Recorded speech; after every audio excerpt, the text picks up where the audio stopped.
Halo,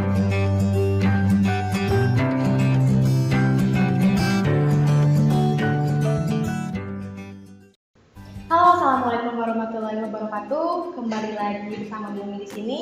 Kita akan membahas mengenai materi kelas 9 bab terakhir, yaitu bab 6 tentang teks cerita inspirasi. Teks cerita inspirasi yaitu sebuah kisah-kisah yang memotivasi, menggugah kesadaran, dan memberikan pencerahan kepada pembaca maupun pendengar. Biasanya teks ini tidak terlalu panjang, yaitu singkat tapi disajikan dalam bentuk narasi. Adapun ciri-cirinya seperti berikut ini. Yang pertama, judulnya itu harus menarik sehingga orang-orang mau membaca teks tersebut. Yang kedua, ceritanya harus sistematis, berurutan, tidak boleh ngacak. Yang ketiga adalah bentuk cerita tidak terlalu panjang sehingga tidak akan terasa membosankan. Lalu yang keempat, ide cerita bisa muncul dari fenomena yang terjadi di masyarakat. Yang artinya kalau muncul dari yang terjadi di masyarakat itu ceritanya bisa berupa fakta. Lalu selanjutnya adalah cerita mampu memotivasi pembaca untuk melakukan perubahan yang lebih baik lagi. Terakhir, pesan yang disampaikan biasanya implisit dengan memilih kata-kata yang memang akan menyentuh hati pembaca atau pendengar. Selanjutnya, jenis-jenis teks inspirasi. Yang pertama yaitu berdasarkan sifat peristiwa.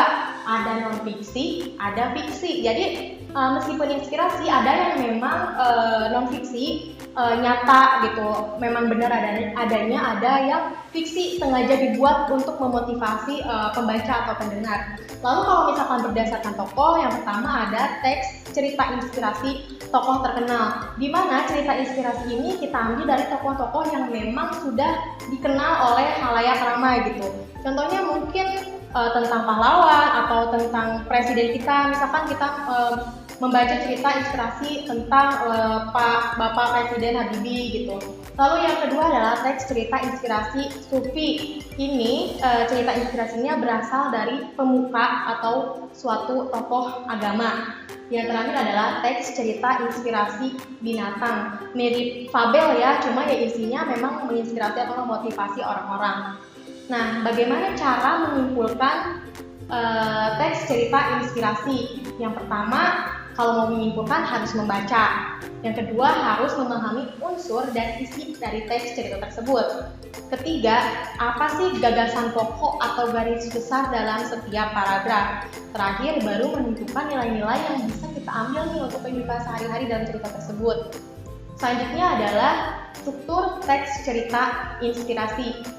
Yang pertama itu orientasi pengenalan. Ini mengenai apa sih gitu ceritanya.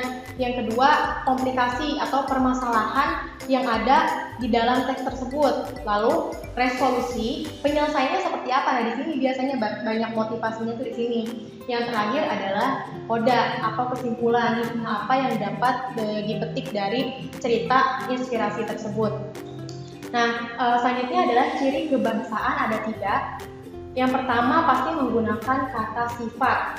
Yang kedua adalah kata kerja aktif. Yang ketiga berisi kalimat fakta.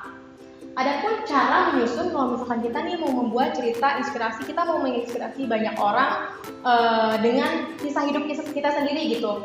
Nah, boleh nih caranya adalah pertama dengan mengamati lingkungan sekitar, boleh dari kita sendiri atau mungkin ada cerita orang lain di lingkungan sekitar yang memang akan menginspirasi. Contohnya misalkan seorang tukang beca yang mampu menyekolahkan anaknya hingga sarjana sebanyak 5 orang, kan itu mampu menggugah atau memotivasi orang-orang ya. Nah, itu bisa kita ambil sebagai suatu ide cerita. Yang kedua itu menentukan tema atau inspirasi dari teks yang ingin dibuat. Ketiga adalah membuat narasi yang mengacu pada struktur teks cerita inspirasi. Lalu barulah kita membuat cerita yang dapat menginspirasi atau teks cerita inspirasi secara rangkaian dulu nih strukturnya. Setelah kita punya strukturnya, terakhir adalah mengembangkan menjadi suatu teks yang baik dan benar. Nah, demikian untuk materi teks cerita inspirasi. Semoga teman-teman dapat membuat teks tersebut untuk menginspirasi orang lain.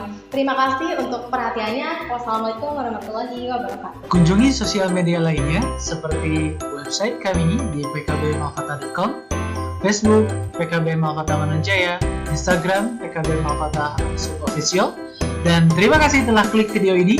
Jangan lupa like, comment, share, dan subscribe untuk menunjukkan dukungan kamu terhadap channel ini. Enjoy the video PKB Malfata.